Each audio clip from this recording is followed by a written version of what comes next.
Hi, it's Jennifer Evans with Empowering Wellness Counseling Solutions coming at you with a decision-making week. Ooh. And today we're talking about coping skills.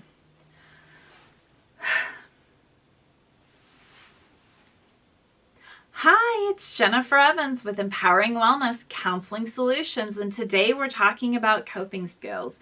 So as we look at this week of decision making, I want to look at some of the decisions that we make and really identifying what we see as coping skills. So often we will actually use cognitive distortions called justification as a way of enacting in a coping skill that may not be the healthiest, and we may not actually be grounding and moving into a positive cycle or a neutral cycle or an action-oriented state. We actually may be in an avoidance and building our negative cycle and building those invalid data points, which I talked about last video, so go take a look at that. So what are coping skills? Well, coping skills is how we're managing our stress, our emotions, or any kind of challenging situation. Anything that comes up that gives us that okay, I need to do something with this, whether it's fight, flight, freeze, whether it's just to be in a present state, whether it's that we need to make a difficult decision.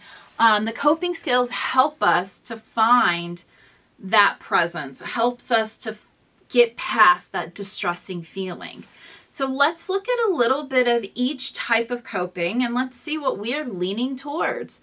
Positive coping skills. So the types of positive coping skills is where we are grounded in the here and now. When we look at the cycle of behavior, we see distressing feelings, a sense of avoidance, short-term relief, long-term anxiety or distress growth, this implicit devaluing, low motivation to keep moving forward in a positive manner, and lack of capacity, this belief that we can't make an effective decision. And so when we are in a present state, then we can move towards and stay with that distressing feeling and thought, move towards something that is more positive outcome, which gives us implicit valuing, gives us an ability to say, I can do this. And allows us to have more motivation. Like, I want to do this more often. This feels great because it's giving us the dopamine pull.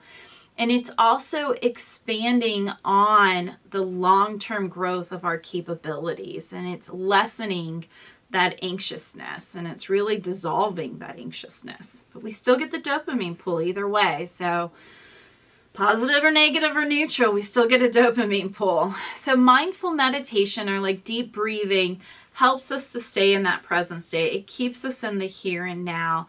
It allows us to start taking control over our body when our body and our limbic system wants to start amping up and getting that fast heart rate, that pressured breath, the pain or the pressure on your chest or the back of your neck or the butterflies, the rumblies and the tumblies. It helps you to stay calm and feel more in control of your body when it feels like your body is taking control over you. A positive coping skill is finding your routines and doing positive, regular exercise. So it's investing in yourself without even having to ask yourself whether or not you want to be or you're valued enough to be invested. It's having journaling, allowing an outlet to these negative thoughts. And we're not trying to put every negative thought out there so somebody can use it against us. It's allowing us to have control over thoughts. So the second those thoughts go on the journal, then we're allowed to then say, what do I want to do with it? These are some dark thoughts, man. We may want to staple that page up, or we may want to rip that page up, or we may want to incorporate those bad thoughts into a weaving that can be more functional. And we can create paper mache and we can create a nice little bowl to hold things so that there's function in those bad thoughts. It's goal setting and finding time management and organization. It's finding frameworks for all the chaos that is in life. Instead of engulfing ourselves in the chaos in life, what we're trying to find is ways to mitigate the chaos. How do we find frameworks amongst it? And it's finding love and compassion and acceptance for life and acceptance for yourself, which is a really hard thing But that's what we're building towards. And we have a lot of ways in which we can do that. And I'll be talking more about that, you know, in some later videos. And you can go back to some previous videos of, you know, building that sense of self-worth, having that growth mindset.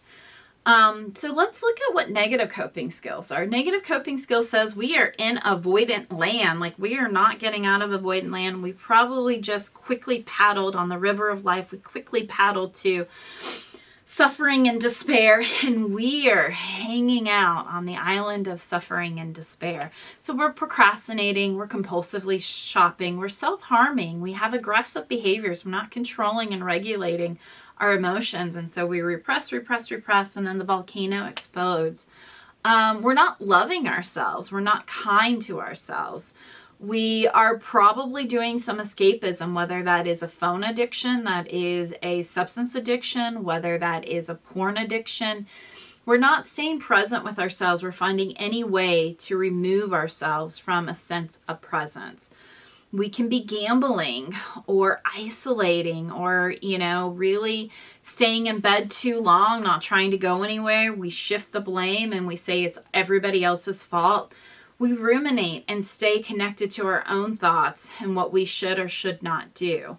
We may do high-risk behaviors. So there's a lot of ways that we can sit, over 50 clinical terms, that we can sit in this avoidant state that only creates more and more and more compounding negative cycles. So what does neutral coping skills mean? Neutral coping skills says it's not really bad. It's not really good. You're not really present, but you're not really avoidant. You're just kind of chilling like a villain, hoping that the negative thoughts will just kind of pass, and that you're not repressing it, but you're also not trying to engage in it either and try to sit with the distress. You're just trying to kind of numb out to the world. So some of the things that are neutral is like watching TV and music, or watching TV or movies, listening to music. It's like you're not necessarily repressing anything. You're just kind of keeping yourself in a more like neutral state. You're calming your heart rate, and you're trying to just kind of be, instead of be upset or be repressed and avoidant. You may take a nap or get into like a sense of daydream in these fantasy worlds where you're just kind of not occupying the present. You may play video games and get lost in that world, or start to kind of clean and get organized so that, again, your immediate is organized, but your mind may still be disorganized. You may go and like search the internet, so there's a little bit of a purpose there. It's not just doom scrolling, but it's still kind of in this numbing, avoidant state. You may read books or do some puzzles or brain teasers so that, again, you're occupying your brain so it is in a neutral place, but not necessarily in a distressed or avoidant place. You may do things like gardening or playing with your animals. These are all other things that kind of put us in this neutral state. So it's not, again, it's not good, bad, or indifferent. It's just finding a sense of neutral when we are not, I guess finding a sense of neutral, which may mean we go into a sense of productivity, but we're not necessarily occupying a sense of purpose. Positive coping skills says we're occupying a sense of purpose.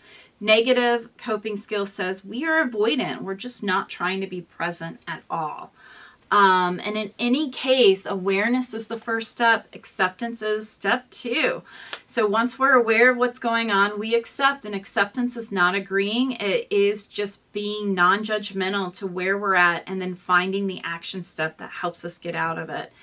So I hope this helps. There's a lot of videos that you can look at, but building the growth mindset, understanding the negative narrative, understanding radical acceptance, the bad brain, all of these are really great things to look at as you learn more about what are your coping skills. Are you just being neutral? Are you being avoidant? Or are you actually sitting and really staying and occupying the present? I am Jennifer Evans, and with Empowering Wellness Counseling Solutions. Thank you so much. Hi, it's Jennifer Evans with Empowering Wellness. I hope you like this video. And if you do, please go and like, share, and comment below. I am really passionate about, helping people live a happier and healthier life. And I really do believe that our mind is the secret, the way in which we can get into a better place. If we can just understand, be present, and understand what our mind is doing. There's no judgment, there's no shame. The mind is just acting like an organ and trying to find survival. So I do appreciate your time watching my videos. I do hope that you will subscribe to my page, get some exclusive content. Go to my website, Counseling Wellness Solutions, to look at all of the variety of things that I have to offer. I really like the idea of being able to offer a variety of supports, from these free videos to newsletters to subscriptions where you get monthly challenges and accountability partners and learn a lot more about what your brain is doing and why you act and react and why people act and react the way that they do. I have self-help books. I've got a workbook coming out later this month, or actually next month in September, that I hope that you'll enjoy, that will walk you through and build a framework to happiness and success. I've got groups, success groups. One's kicking off on September 9th, and we're going to go through 9 weeks of living a life worth living. Next 9 weeks will be the emotional reasoning. And the third 9 weeks will be interpersonal skills. How do we negotiate our value? How do we ask for more money? How do we ask to be in a better place? And how do we lean on people to get that? And then I have my individual therapy and coaching. So if you're wanting a more specific support, I'm here for that as well. So as well as my boutique retreats where it's just 3 people, me, you, and 2 others, looking at how we build this sense of accountability, how we really interject in our lives, what is causing us despair, and how do we break through it in an intensive 3-day retreat. So go and like my page, put some comments down, start that accountability, look at my website. Thank you so much for supporting me. I look forward to helping you in any way that I can. Thank you so much.